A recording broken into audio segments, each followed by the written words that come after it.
ಈ ಕಾರ್ಯಕ್ರಮದ ಪ್ರಾಯೋಜಕರು ಯುವಂ ಯುಗಂ ಕನ್ನಡ ಮಾಸಿಕ ಪತ್ರಿಕೆ. ನಮಸ್ಕಾರ ವೀಕ್ಷಕರೇ, ಶ್ರೀಗರಿ ವಾರ್ತೆಗರಿಗೆ ಸ್ವಾಗತ. ನಾನು ನಿಮ್ಮ ಗ್ರಹೇಶ್ವರ ಗಾರ್ಡಿಗೇಂದ್ರ. ಮೈಸೂರು ಮಾರ್ಚ್ 7. ಮೈಸೂರಿನ ರಂಗಾಯಣ ಆವರಣದಲ್ಲಿರುವ ವನರಂಗದ ವೇದಿಕೆಯಲ್ಲಿ ಬಹುರೂಪಿ ರಾಷ್ಟ್ರೀಯ ನಾಟಕೋತ್ಸವದ ಉದ್ಘಾಟನಾ ಸಮಾರಂಭವನ್ನು ಖ್ಯಾತ ಸಾಹಿತಿಗಳಾದ ಜಯಂತ್ ಕಾಯ್ಕಿಣಿರವರು ಜ್ಯೋತಿ ಬೆಳಗಿಸುವುದರ ಮೂಲಕ 2024ರ ಬಹುರೂಪಿ ನಾಟಕೋತ್ಸವ ಕಾರ್ಯಕ್ರಮವನ್ನು ಉದ್ಘಾಟಿಸಿದರು. ಅಂತೆಯೇ ರಂಗಾಯಣದ ಆವರಣದಲ್ಲಿನ ಪುಸ್ತಕ ಮತ್ತು ಕರಕುಶಲ ಮಳಿಗೆಗಳನ್ನು ಸಹ ಉದ್ಘಾಟನೆ ಮಾಡಲಾಯಿತು. ಕಿಂದರಜೋಗಿ ರಂಗವೇದಿಕೆಯಲ್ಲಿ ಮಹಾರಾಷ್ಟ್ರದ ಸಯ್ಯಪ್ಪ ಬಂದ್ಗಾರ್ ಮತ್ತು ತಂಡದವರಿಂದ ದಂಗರಿ ಗಜ ನೃತ್ಯವನ್ನು ಮತ್ತು ಮಧ್ಯಪ್ರದೇಶದ ಮಾಯಾರಾಮ್ ದುರ್ವೆ ಮತ್ತು ತಂಡದವರಿಂದ ಗುಡುಂಬಜ ನೃತ್ಯಗಳನ್ನು ಪ್ರದರ್ಶಿಸಲಾಯಿತು. ಕಾರ್ಯಕ್ರಮದಲ್ಲಿ ಖ್ಯಾತ ಸಾಹಿತಿಗಳಾದ ಜಯಂತ್ ಕಾಯ್ಕಿಣಿ, ಚಾಮರಾಜ ವಿಧಾನಸಭಾ ಕ್ಷೇತ್ರದ ಶಾಸಕರಾದ ಕೆ ಹರೀಶ್ ಗೌಡ, ಮೈಸೂರು ಜಿಲ್ಲೆಯ ಅಪರ ಜಿಲ್ಲಾಧಿಕಾರಿಗಳಾದ ಶಿವರಾಜ್, ಬಹುರೂಪಿ ರಾಷ್ಟ್ರೀಯ ನಾಟಕೋತ್ಸವದ ಸಂಚಾಲಕರಾದ ಎಚ್.ಎಸ್. ಉಮೇಶ್, ರಂಗಾಯಣದ ಉಪನಿರ್ದೇಶಕರಾದ ನಿರ್ಮಲಾ ಮಠಪತಿ, ಕನ್ನಡ ಮತ್ತು ಸಂಸ್ಕೃತಿ ಇಲಾಖೆಯ ಮೈಸೂರು ವಿಭಾಗದ ಜಂಟಿ ನಿರ್ದೇಶಕರಾದ ವಿ.ಎನ್. ಮಲ್ಲಿಕಾರ್ಜುನ ಸ್ವಾಮಿ ರವರು ಸೇರಿದಂತೆ ಮತ್ತಿತರರು ಉಪಸ್ಥಿತರಿದ್ದರು.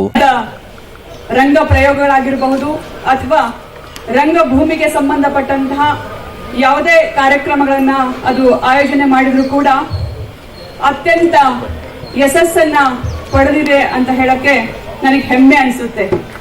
ಈ ಯಶಸ್ಸಿಗೆ ಕಾರಣ ಏನು ಅಂತ ನಾವು ಅವಲೋಕನೆ ಮಾಡಿಕೊಂಡ್ರೆ, ರಂಗಾಯಣ ಯಾವತ್ತು ಸಮಾಜಮುಖಿಯಾಗಿ ಜನಪರ ಕಾಳಜಿಯೊಂದಿಗೆ ಎಲ್ಲರನ್ನ ಒಳಗೊಂಡು ಕಾರ್ಯಕ್ರಮಗಳನ್ನ ರಂಗಾಯಣದ ಆರಂಭದ ನಿರ್ದೇಶಕರಾಗಿದ್ದಂತ ಬಿ.ವಿ. ಕಾರಂತರಿಂದ ಹಿಡ್ಕೊಂಡು ಇಲ್ಲಿವರೆಗೆ ಯಾರೆಲ್ಲ ರಂಗಾಯಣವನ್ನ ಕಟ್ಟಿ ಬೆಳೆಸಿದಾರೋ ಅವರೆಲ್ಲರೂ ಸಹ ನಿರ್ದೇಶಕರಾಗಿರ್ಬೋದು, ಕಲಾವಿದರಾಗಿರ್ಬೋದು, ತಂತ್ರಜ್ಞರಾಗಿರ್ಬೋದು, ಸಿಬ್ಬಂದಿ ಎಲ್ಲರೂ ಈ ಒಂದು ಕೆಲಸವನ್ನ ಮಾಡಿರೋದ್ರಿಂದ ರಂಗಾಯಣ ಜನರ ಬಳಿಗೆ ಹೋಗಿದೆ, ಜನ ರಂಗಾಯಣದ ಬಳಿಗೆ ಬಂದಿದ್ದಾರೆ.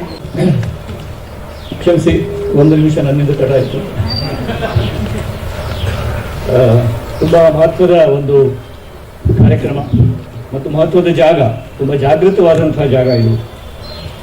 ಇಲ್ಲಿ ಬಂದರೆ ಬಿ.ವಿ. ಕಾರಂತರ ನೆನಪು ಮೊದಲು ಆಗಲೇಬೇಕು. ಯಾಕಂದರೆ ಅಂಥ ಧೀಮಂತರು ಅವರ ಮನಸ್ಸಿನೊಳಗಡೆ ನಾವಿದ್ದೀವಿ ಅಂತ ಅನ್ಸುತ್ತೆ ನನಗೆ. ಅವರ ಮನಸ್ಸನ್ನೇ ಒಂದು ಆವರಣ ಅಂತ ತಗೊಂಡ್ರೆ ಅವರ ಮನಸ್ಸಿನ ಒಳಗಡೆ ನಾವು ಓಡಾಡ್ಕೊಂಡಿದ್ದೀವಿ ಅಂತ ಅನಿಸ್ತದೆ.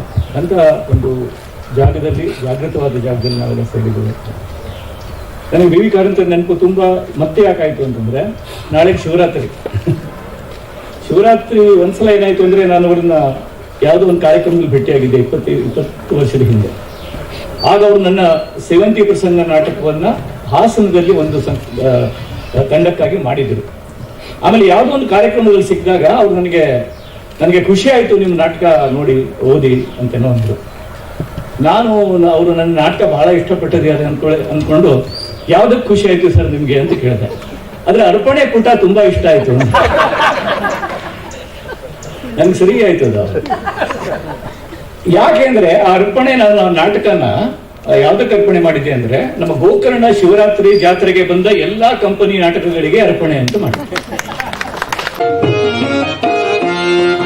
ಚಿತ್ರವಿದು ಗೋಪಾಲ ಬಾಲಕೃಷ್ಣ ಲೀಲೆ, ಚಿತ್ರವಿದು ಗೋಪಾಲ ಬಾಲಕೃಷ್ಣ ಲೀಲೆ, ಚಿತ್ರವಿದು ಗೋಪಾಲ ಬಾಲಕೃಷ್ಣ ಲೀಲೆ.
ಮತ್ತೆ ಮುಂದಿನ ವಾರ್ತೆಗರಿಯಲ್ಲಿ ಭೇಟಿಯಾಗೋಣ. ಶ್ರೀಗರಿ, ನಿಮ್ಮ ಮನದಾಳದ ಗರಿ. ನಮಸ್ಕಾರ. ಶ್ರೀಗರಿ, ನಿಮ್ಮ ಮನದಾಳದ ಗರಿ. ಶ್ರೀಗರಿ, ನಿಮ್ಮ ಭಾವನೆಗಳ ಗರಿ. ಶ್ರೀಗರಿ, ನಾಡಿನ ಹೆಮ್ಮೆಯ ಗರಿ. ಮನೆ ಮನಗಳ ಗರಿದು ಶ್ರೀಗರಿ, ತನು ಮನ ಧನಗಳ ಗರಿದು ಶ್ರೀಗರಿ, ವಿಶ್ವದ ದೇಶದ ನಾಡಿನ ಗರಿದು ಶ್ರೀಗರಿ. ಶ್ರೀಗರಿ ಶ್ರೀಗರಿ ಶ್ರೀಗರಿ ಶ್ರೀಗರಿ ಶ್ರೀಗರಿ, ನಿಮ್ಮ ಮನದಾಳದ ಗರಿ.